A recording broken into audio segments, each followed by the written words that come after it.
Սարյան բուրակի սրճարանը առավոտյան քաղաքապետարանի աշխատակիցները հողին են հավասարեցնում։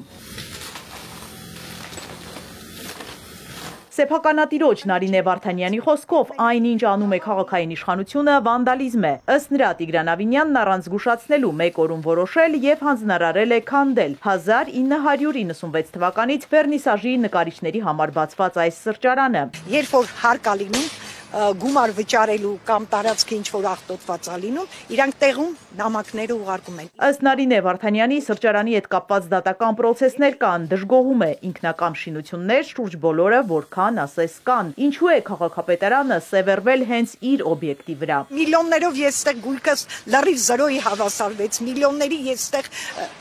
վնաս կրեցի։ Կենտրոն վարչական շրջանի ղեկավար Պետրոս Պետոյանն Էպիկենտրոնին ասաց, որ գործել են օրենքի տառին համապատասխան։ Գծվում է ալտարած կետեմ, այդ օրենքի պահանջը մենք պարտավոր չենք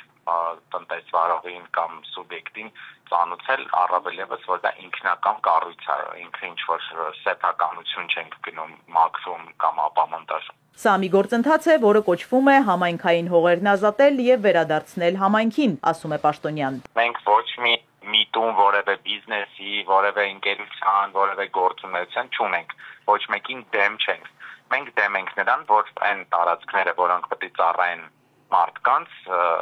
փագեն, աղտոտված են ու անօրինական են, ամենակարևորը։ Տնտեսվարողն ամենաշատը վրդոված էր, որ գույքը շինության մեջ է եղել, երբ սկսել են քանդել, հակառակն է պնդում վարչական շրջանի ղեկավարը։ Երբ որ գալիս ենք այդ աշխատանքները կատարել, այնտեղ ոչ մի գույք չկար, ոչ մի բան չկար, արդեն շատ վաղուց